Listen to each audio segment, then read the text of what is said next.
Music legend Cher has apologized for a tweet in which she theorized that she could have prevented George Floyd's death. According to CNN, Cher came under fire on Friday night after expressing the belief that if she had been in Minneapolis at the time, her intervention could have saved Floyd's life. The singer and actress told her 3.9 million Twitter followers in a since-deleted tweet, was talking with Mom and said, "I watched the trial of policemen who killed George Floyd and I cried. I said, Mom, I know this sounds crazy, but I've been thinking maybe if I'd been there, I could have helped." The tweet provoked widespread criticism, with some online commentators accusing her of having a white savior complex. The 74-year-old singer later returned to the platform to apologize for her tweet, saying she had spoken to a friend who made her realize you can piss people off and hurt them by not knowing everything that's not appropriate to say. And that's very self-explanatory. That is the white savior complex in all of its glory right there. I like Cher. I'm a big fan of hers, but that was ridiculously tone deaf of her to say, because it's it just kind of renders me a little speechless at how stupid it was. Tone deaf is a great word, Melissa. Great word. Yeah, it really is. And you think about it, all of us would love to be there to try and save him during that time. We were all screaming through our phones, through our TV, telling this man to get off of George Floyd's neck. And it didn't happen because we felt like he had zoned out, right? But when people try to chime in, such as this, and the way they word it and the way you put it, once it's out there, you can't take it back. It's hard to take it back, and it's hard to recover from that. So you know what I was thinking when I saw this? I saw this over the weekend, and I thought, you know what? It's weird to say, but she's probably right. Because if we have not learned anything from Melania Trump, is that the person that society says deserves listening to and protection and believing is an attractive white woman. And if an attractive white woman superstar was there, that's the only opportunity for something to go different. Really? That's how you feel on that? I mean, it's a weird thing to say. It is. But she was right. Well, I guess the strangest thing would have been Cher just walking through the corner of Chicago and what was third. Yeah, exactly. So, she might have actually stopped it just for the sheer ridiculousness of Cher actually being on the corner. But it's like, what are the odds? That's not what she meant, you know? So, it's anyways.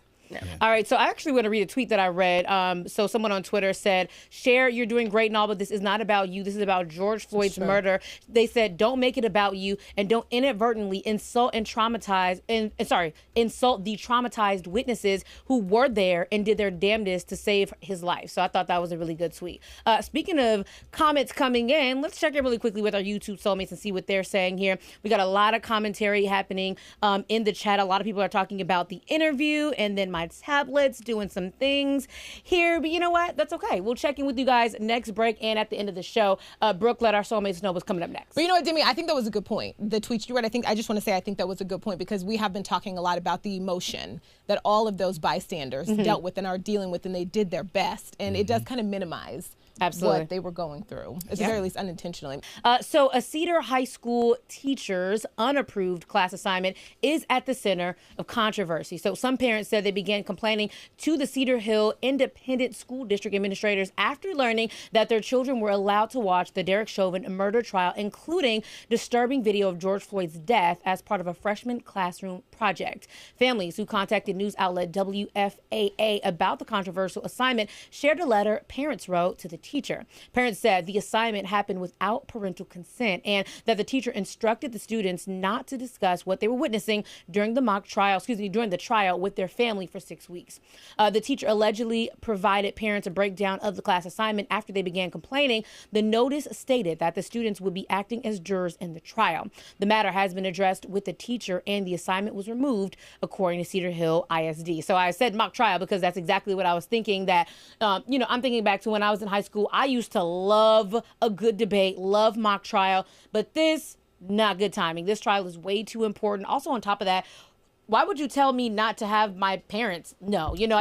I think part of that was to not be influenced. She wanted like a authentic view of what they think, but don't tell me not to tell my parents what's going on. It just makes it seem sneaky when it's kind of like, you don't have to do that. This is, I don't know. I just don't think that she should have did that with this particular case. Completely agree. Like, you can't turn actual children into a jury because they're actual children. Exactly. They always have to communicate with their parents, and that should be what everybody is supporting. Right? Yeah. And I agree with that. And I think about, like, a lot of us are traumatized from watching this trial. Great point. Imagine what they have to go through, right? Right, At such a young age. And then now, if you want to have a debate or discussion in the classroom about other Black history things that are not brought up in class, you want, like, my thing is, what I'm saying is, you can have this time to really utilize it another way that'll be better for the students. But this was unbelievable. I was like, you cannot do this and have these kids do this and then not tell their parents about it. Right. Can you imagine if your son was watching something this heavy but not able to come to you with what was stressing him out about it? Yeah. Because he accidentally saw it, right, when they were airing it the other day. And, you know, my son's 8. Now, granted, he's not, I think he's a freshman, right? Which is still way too young. And, like, just the way it affected him then, the questions he had then.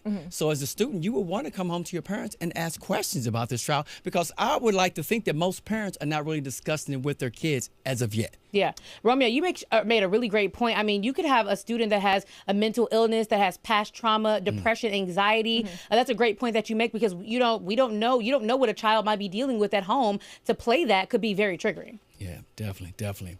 All right, well, school officials in Roanoke County, Virginia, are investigating a racially offensive meme that was posted to social media after a football matchup between Cave Spring and Hidden Valley, according to NBC 10 News. Now, the photos reportedly posted by people in the Cave Spring High School community toward the Hidden Valley football team after they beat the Titans 17-14 on Friday. The meme shows a photo of the former police officer Derek Chauvin kneeling on George Floyd's neck, with the Cave Spring logo over Chauvin's face and the Titans logo over Floyd's face. Officials said the incident has been investigated and released the following statement. Roanoke County Public School does not condone any behavior that could be considered racially offensive. We're aware of the post that was been made, and we are investigating and will take appropriate actions. Federal student privacy law does not permit us to elaborate further on matters related to student discipline.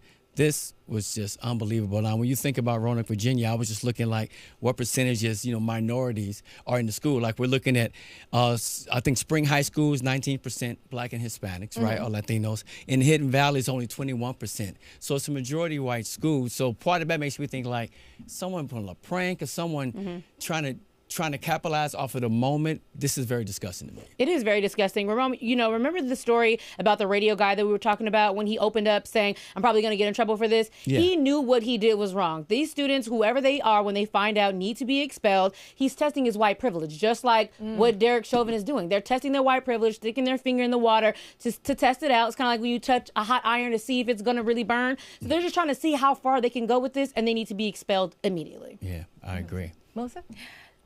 No, go ahead. I was just thinking about just like a really serious focus in my hope for taking care of this after the fact, right? Like, I want there to be all kinds of counseling all over the place, because there's a lot of focus, as we've talked about here on the show, about how heavy this is for adults. And I think that I haven't seen enough attention paid to, there are kids dealing with this same emotion outside of scary memes and outside of bad assignments. Yeah. They're just living this every day. Yeah, and I hope that there's a big focus on that in schools right now. And this is the wrong way to do it. Yeah, this is just disgusting when I read that.